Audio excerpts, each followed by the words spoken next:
Okay. Hello, everyone, and welcome.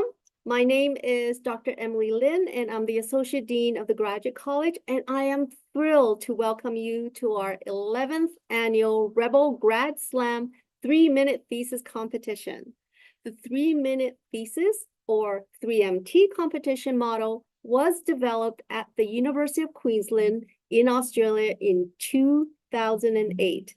It spread to other universities in Australia and New Zealand in 2009 and 2010. And by 2011, the 3MT competition phenomena had spread around the globe, and now more than 600 universities from more than 65 countries hold this competition. In 2014, UNLV held our first 3MT, the Rebel Grad Slam competition, and this year is our 11th annual Research Rumble. The 3MT is a fantastic opportunity for students to learn how to convey who they are, what they study, why they study it, and how they study it, what they found or expect to find, and why it matters to an audience of folks who are mostly outside of their field. It's actually an opportunity to build public speaking and communication skills and to polish one's elevator speech describing what they study as graduate students. It's worth noting that our slammers come from all over campus and from a wide range of disciplines. Some of our first-year students are joining us, some are in their final year, and some slammers are master's students, while others are more advanced doctoral students. So we're getting a very diverse pool from over, which composed of 90 graduate students competing here this week. So today, we have a group of UNLV graduate students who have been randomly assigned to compete in this preliminary round. Each will present their research in 3 minutes or less using just one slide and no props. We will introduce each student and then start the timer. If a student goes over 3 minutes, they will be eliminated from the competition, unfortunately. Slammers are encouraged to pace themselves and use their 3 minutes without going over. It's really not easy, but it's what the 3MT is all about. So slammers, some reminders for you. Please make sure to keep your microphone on mute and video off when other competitors are presenting. Only turn your microphone and video when you are presenting. Please be sure to stay for the entire session, even after you are done presenting. And if you have any questions, please type them in the chat in between presenters. Please don't use the chat during anyone else's presentation because it may be distracting. And you may sit or stand while presenting. You only have 2 minutes and 59 seconds and 1 chance to compete. After I introduce you, our Zoom host will advance to your presentation slide, and then you may begin your presentation. Once you begin speaking, we will start the timer, and you will not be able to restart your presentation unless something beyond your control occurs. You will be able to see the Zoom timer on your screen on the upper right-hand side. Please do not stop unless I stop you. Don't worry though, if you lose Wi-Fi or you're suddenly disconnected, please just rejoin back. We'll wait a minute for you and then we'll go on to the next presenter. And so if that happens, you can redo your presentation at the end. And please remember that you may not read your presentation or use any of your notes on your screen or in front of you. Okay, so now let's turn our attention to the scoring for this Research Rumble. The judges will be assessing the competitors based on metrics which total 24 possible points in 4 major categories, and that includes comprehension, content, engagement, and communication. Each judge will independently score each competitor. Judges will not penalize competitors for unanticipated disruptions that are beyond the slammer's control. At the end of the presentations, we will tally the judges' combined scores for each grad slammer and announce the winners right here live tonight. And the top 3 in this session will advance to the semifinals. That's happening tomorrow. I'd like to note that this round of the competition is happening live in Zoom and will be simultaneously aired live on the Graduate College YouTube channel. And to give you a sense of this year's competition, over 90 students are competing in the preliminary rounds. Around only 36 will move on to the semifinals, and only about 9 will advance to the finals, which will be held at 4 p.m. this Friday, November the 8th in the Greenspun Auditorium.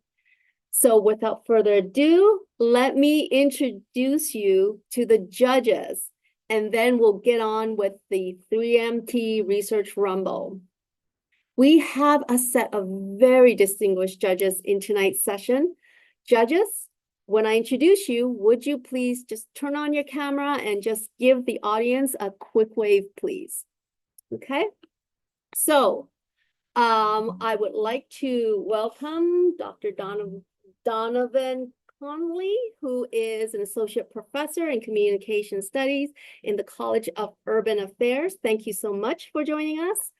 Our next judge is Director Rafi Organizian, who is in the Office of Undergraduate Research in Academic Affairs. Welcome.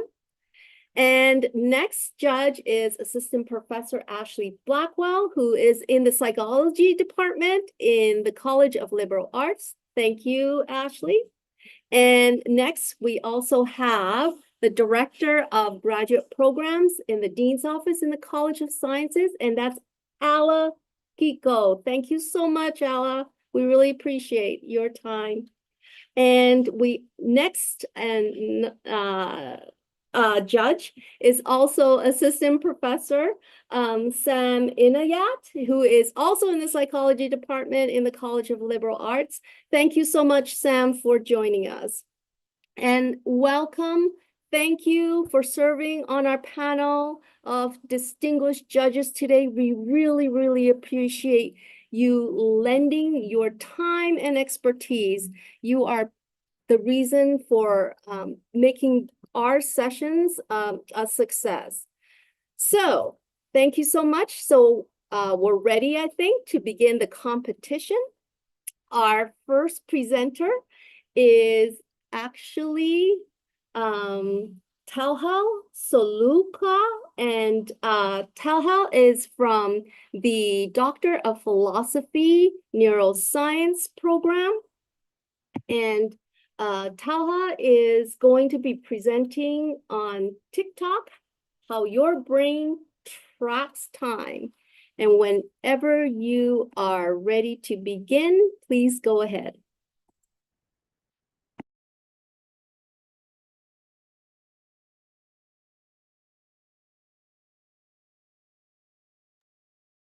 Hello, everyone. My name is Talha from the IMANS lab. Today, I would like to talk about how the brain perceives time. A lot of the actions and events that we do as humans are behavioral and are involved in time activity. For example, driving your car and stopping at the red light is a timed activity. And so a sense of time helps us keep track of events, learn from past mistakes, and anticipate future events. So you can say that without a sense of time, we are truly lost, as we lose our sense of self and our awareness. And so to study this, we look at the ACC, that is the anterior cingulate cortex, highlighted in image 2 by the cyan color. This is a part of the brain located at the frontal lobe that is involved in timing. And to study this, we know that neurons emit signal response based off events. And so we looked at rats performing trials at 3 different ports. The rats have to poke their nose into different ports with the hope of getting a reward. The fact that this is a UNLV study that bears similarity to a gambling casino slot is quite ironic. And so we look at the ACC neurons, and the result we got from the first image on image number three, was that the encoding of events was unique for each series of trial. And so we saw a pattern that was formed that was similar across the three different ports. And this pattern was also replicable in all other animals that performed the study. What's unique about this is that events that were closer in time bore similar patterns. For example, you think of dark blue color and light blue color similarity, while events that were further apart had more dissimilarities, like trial 1 that's encoded in blue, while trial 70 encoded in red. Next thing, we looked at how the ACC was able to do this, and we found out that neurons were keeping track of time based off events. And this event was done by a series of neurons. So we had 10 we look at 10 different trials, and we saw that series of neurons kept track of 10 batches each. And so the neurons were acting like a relay race athlete setup where events and encoding responsibility was passed on from a series of neuron to another series of neuron. And so what we've seen here is that at the fundamental level, every activity we engage in changes our brain, and it's encoding for these activities in a unique pattern. And that the brain keeps track of time by acting as a counter, not a clock. So we don't have a clock in our brain, but we have a mechanism that helps us count events. And so, for example, for anyone here today, the time from the ACC region of your brain would look something similar to you waking up this morning, grabbing a cup of coffee, checking the mail, and discussing the election, on and so forth up to this period. Thank you very much. Thank you so much, Talha. And at this time, I'll invite the judges to please complete their ratings. And after you advance to all the scoring, please hit submit. Thank you.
Okay, now we're ready for the next slammer. It's going to be Philip Mensah, and Philip is in the Master of Science Applied Economics and Data Intelligence program.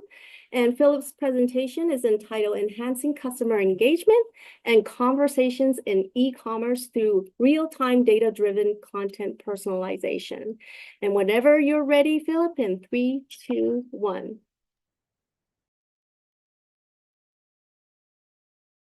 Hello, everyone. This is Philip Mensah.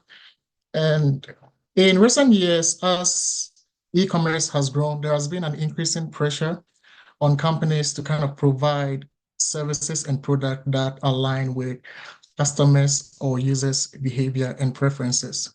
So the main objective of my research is to, through real-time content personalization, to increase user engagement and also conversion. When I talk about user engagement, I'm talking about the time spent on a given website or an e-commerce website.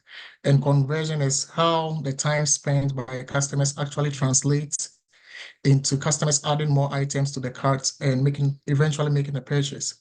So by way of the methodology, I obtained or collected data from an e-commerce website that provided anonymized data on customers' usage.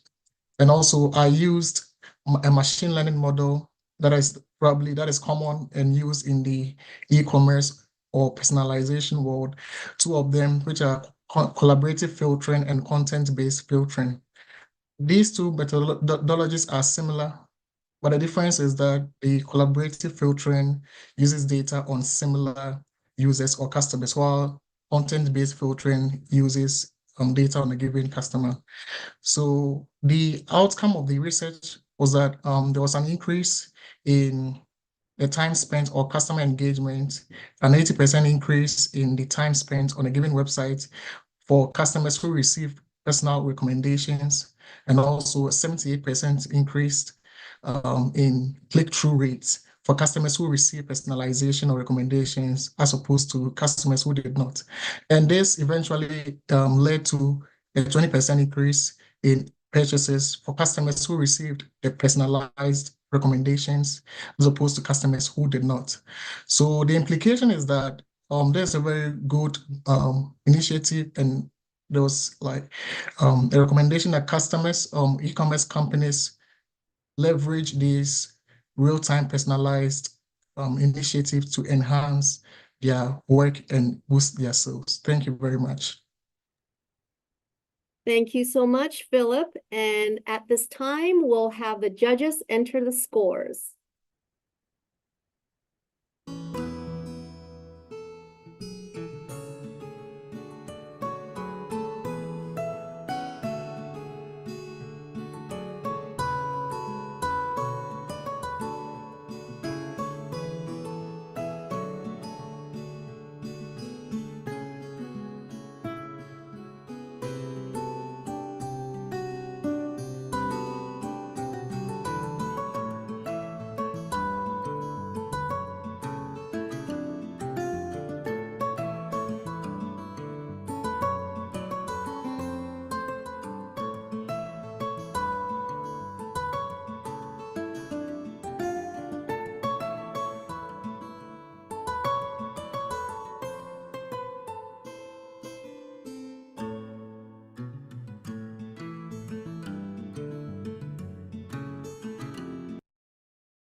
Okay, and our next slammer is Maria Aladjova, and Maria is in the Doctor of Philosophy Counselor Education and Supervision program, and Maria's presentation is entitled Unpacking Burnout in STEM Doctoral Students. And whenever you're ready, Maria, in 3, 2, 1. Thank you, Dr. Lynn. Hello, everyone. Hello, judges. Hello, fellow slammers. My name is Maria, and I'm a doctoral student, and I'm here to talk to you about something that is unfortunately becoming very, very common, burnout. Who doesn't experience burnout? We've decided to explore burnout because it's actually becoming a very, very significant issue affecting a lot of people. We decided to focus on specifically doctoral students, and we selected a population that has become quite apparent that struggles more than the rest of the doctoral students, specifically the ones in STEM fields. We were able to look at a report through UNLV Retention, Progression, and Completion from the last 10 years that pointed out that students in STEM fields in particular have the lowest number of completing their program. So we were actually curious why that is. And we started exploring some of the key contributing factors. And we've come to realize that maybe the academic pressure and the workload is a little heavier than the other doctoral students. Not to minimize anybody's work, please. But definitely in the STEM fields, we've come to see heavier workloads, longer hours, maybe heavier expectations to publish, and poor work-life balance and difficulties in maintaining that work-life balance. And how burnout affects everyone and how it affects our psychological well-being is there is definitely emotional exhaustion that is quite apparent. Students are struggling with maintaining personal well-being and also meeting their work expectations. So our discussion pointed out that it's important that we take advantage of our personal well-beings in a way of like making sure that we take care of our personal health and also self-care. So in conclusion and further implications, we're pointing out that STEM doctoral students are definitely at a higher risk for burnout in comparison to other populations of doctoral students and the world in general. And so we recommend that we take care of ourselves through focusing on self-care and making sure that we're supported by our institutions. Thank you so much for joining me today. Thank you so much, Maria. And at this time, I'll invite the judges to do the scoring. Thank you.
Okay, and our next slammer is going to be Jennifer Tidwell, and Jennifer is in the Executive Masters of Hospitality Administration program. The title of the presentation is The Power of Employment Recognition and Unlocking Exceptional Customer Service. Whenever you're ready, Jennifer, please proceed. Thanks.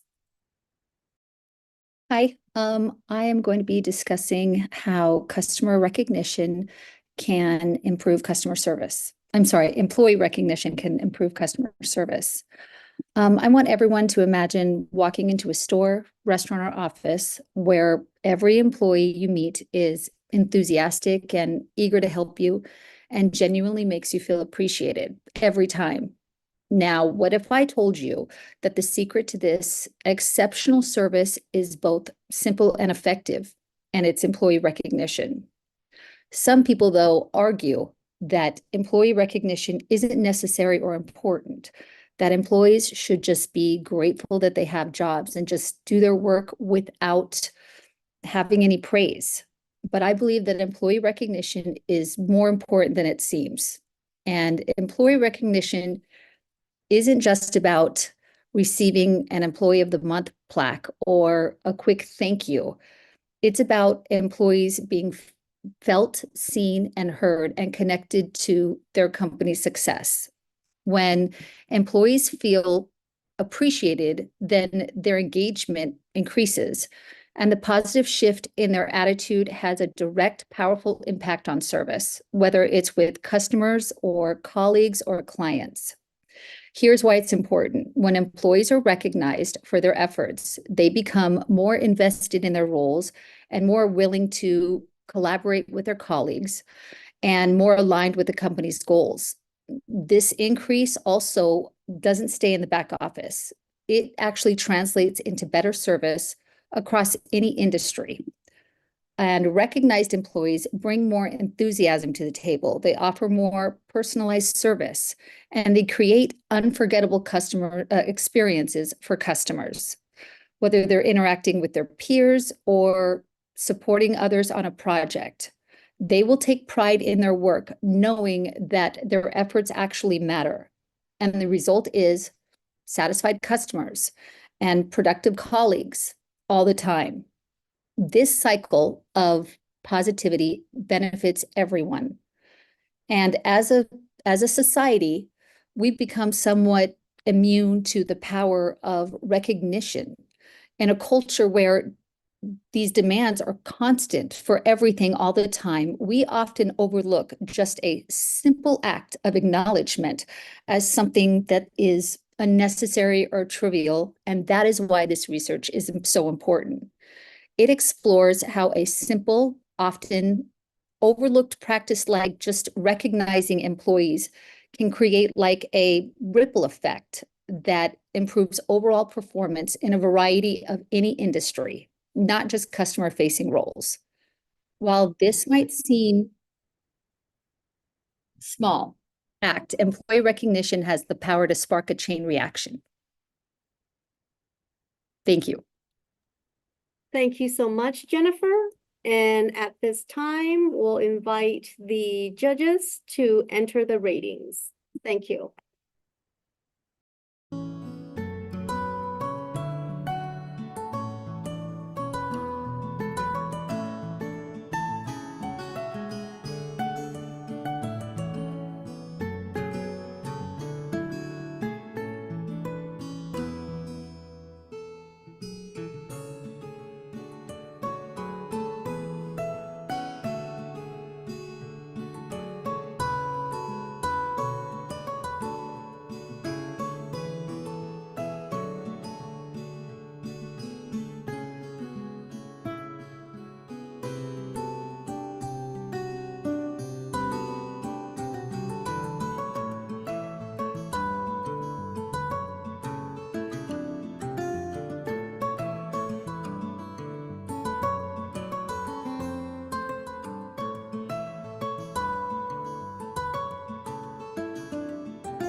Okay, and our next slammer is Ebenezer Belete, and Ebenezer is in the Doctor of Philosophy Learning Sciences program, and Ebenezer's presentation today will be leveraging generative AI, scaffolding, quality, collaborative argumentation.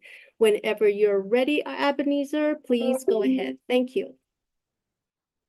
Hello, everyone. My name is Ebenezer Belete.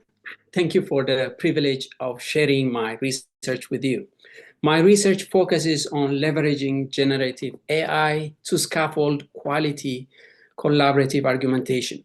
Now, this is a timely study as more and more educators and learners are reporting that they are regularly using generative AI to support their study. So why focus on collaborative argumentation? Collaborative argumentation is a pedagogical strategy that encourages taking into account different perspectives and come up with integrative solution. This is a useful tool, especially in dealing with complex issues that do not have a specific answer. Issues such as climate change, poverty, and social justice. However, to engage in an effective collaborative argumentation, we need to have tools that allow us measure the strength of arguments. Past studies have shown that critical questions are effective tools. However, constructing critical questions for each claim is difficult for students and laborsome for educators. That is where generative AI comes in handy. The main hypothesis of my study is that generative AI can significantly increase participants' efficacy for collaborative argumentation. To test this, I am using a pre-test, post-test control group design in which the experimental group uses generative AI to construct critical questions, and the control group does the same without AI. I'm hoping by comparing the two groups, I'll be able to see if generative AI makes a significant difference.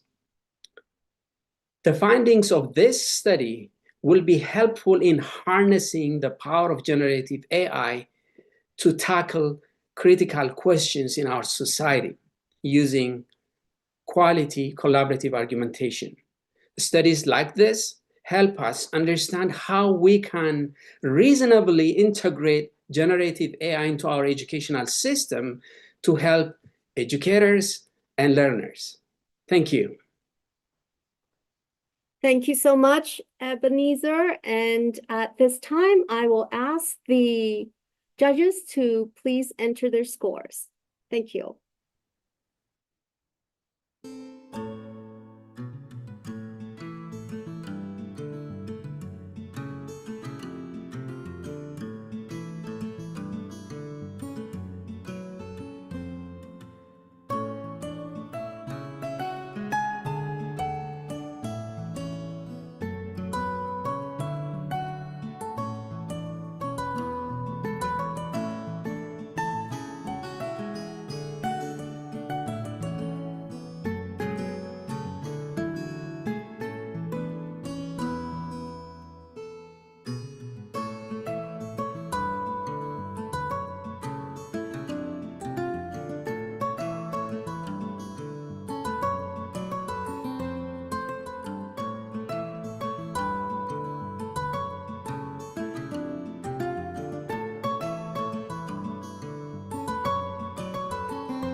Thank you. And Ebenezer, if you wouldn't mind, please just turn off your camera and we will be ready for our next presenter, please. Thank you, Ebenezer. All right, next our slammer is Jubair Hossein, and Jubair is in the Doctor of Philosophy Interdisciplinary Health Sciences program. And the presentation is entitled Sensory Insights Assessing Sensation in Prosthesis Users. And so whenever you are ready, please go ahead. Good evening, everyone. How would you feel if we're walking but didn't know where your next step would land? A few days ago, I was speaking with an amputee who was a research participant and asked him why he had fallen while walking with his prosthesis. And his responses were very interesting. He said, "I stepped on a rock and didn't realize it." And this moment highlights a reality faced by over 2 million amputees in America and millions more globally. Amputation isn't just a physical loss. It's a life-altering event that impacts not only the ability to walk, but also their capacity of truly connecting with the world around us. And despite all these advancements in prosthetic technology, many amputees struggle to regain their former lives due to sensory loss, like feeling touch and vibration. And this arises from the nerve damages which happen during amputation process or from the changes in how our brain perceives the limb loss. And because of this, amputees lose their balance, mobility, overall confidence, and the well-being. And as a prosthetist with a lot of more than 5 years of clinical experience, I've seen this struggle firsthand, but had felt ill-equipped to help them because we simply don't have a comprehensive and standardized approach for assessing sensory losses in amputations. So that's why I'm focusing my research on sensory insights, assessing sensations in prosthetic users. And my goal is to identify the most effective somatosensory tests for amputees and establish the best practices for these assessments. Because I believe a reliable diagnostic tool can be critical for assessing sensation in amputees, and it represents the first step towards addressing this challenge. And a standardized sensory assessment will allow us to detect abnormal sensation in real time and empower clinicians to customize interventions. And this approach will not only enhance the effective use of the processes, but also improve the confidence in amputees and improve their overall quality of life. Ultimately, with my research, I aim to reshape how we assess sensation in prosthetic users, and by advancing this area, we can pave the way to effective interventions for sensory deficits among amputees, helping them regain their confidence and reconnect with the world. Thank you. Thank you so much, Jubair. And at this time, the judges are going to do their part in entering the scoring for Jubair. Thank you.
And the last presenter for this round will be Mac or Patrick Brennan. And Patrick is from the Doctor of Philosophy Neuroscience program.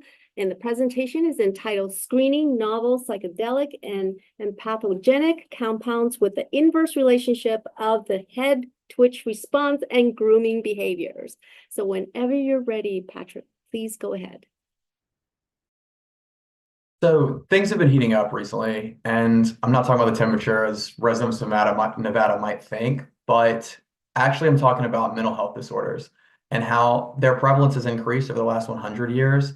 And COVID-19 ended up adding fuel to this fire where we saw 25% increases in anxiety and depression.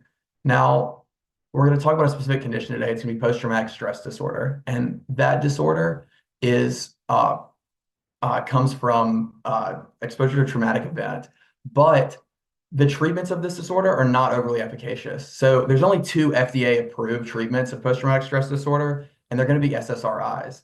And unfortunately, SSRIs have a whole host of problems.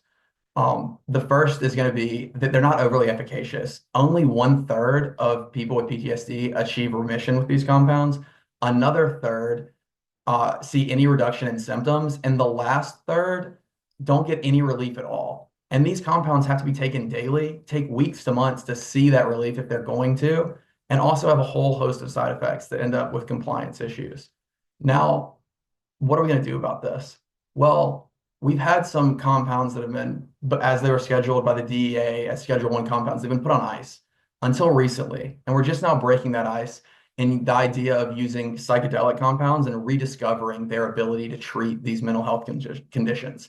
Now, pictured below, we have peyote, which the psychoactive compound in this is going to be mescaline. And in this 50-year freeze, there were some scientists that generated a bunch of compounds that are synthetic psychedelics, but we don't really know their overall efficacious or how efficacious they'll be as treatments and what specific treatment or mental health disorders they'll be able to treat. So that's where the inverse relationship of the head switch response and grooming behavior comes in. Now, the head switch response has been used for a long time just to measure serotonin 5-HT2A receptor activation. And that might sound complicated, but really it's just the main receptor that we see for this. But these compounds end up activating lots of different systems, including the glutamatergic and dopaminergic systems. Now, what this combination of these behaviors will allow us to do is, as you can see in Figure B, there's a behavioral profile from when the head twitch response activates and then when grooming behavior activates later. And so this relationship between the two will allow us to create a comprehensive behavioral profile, which will allow us to better classify which compounds will be similar so that we can reduce the side effects and also find the most efficacious compounds for the treatment of post-traumatic stress disorder and other mental health disorders. And this will allow us to turn down the heat on the mental health crisis that we've been experiencing. Great. Thank you so much, Patrick. And thank you so much, everyone, for joining us in this preliminary round. While the judges are entering the scores for Patrick, I'd like to give a special thanks to you and to the Grad Academy team, Alyssa and her team member, Ege, who has made this 3MT event possible.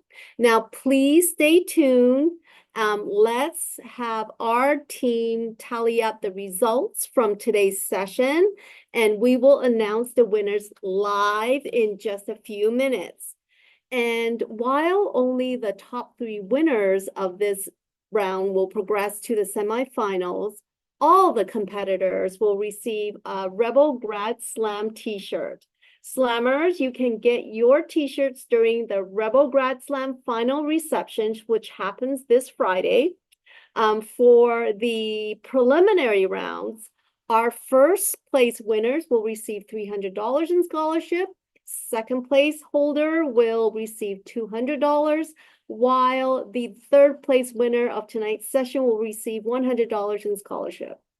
So, we are going to just take a few minutes to wait for the full tally, and I'll be right back to announce the winners. So please hang on. Thank you.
Okay, I think we've kept you in suspense long enough. So are you ready? Here are the winners for this preliminary session and who will be moving on to tomorrow's semifinals. So tonight, in third place, we have Talha Soluoku. Congratulations on your third place finish. In second place, we have Jubair Hussein. Congratulations on your second place finish. And for our first place holder for tonight, it's Ebenezer Belete. So congratulations to you and all our slammers today. And thank you, distinguished judges. Without you, this event would not be possible. Thank you again for your participation, everyone. And please join us for the semifinal rounds tomorrow, November the 7th, 9 a.m., 11 a.m. and 1:30 p.m. in the Greenspun Auditorium. And remember, our finals is on this Friday, November the 8th at 4 p.m. in the Greenspun Auditorium. Lastly, we will have your Rebel Grad Slam t-shirts available in the final reception at 5 p.m. in the Greenspun Auditorium lobby. We welcome you to RSVP to our final events with the link that our folks will post in the chat soon. Otherwise, please enjoy your evening and thank you all for your participation. Take care, everyone.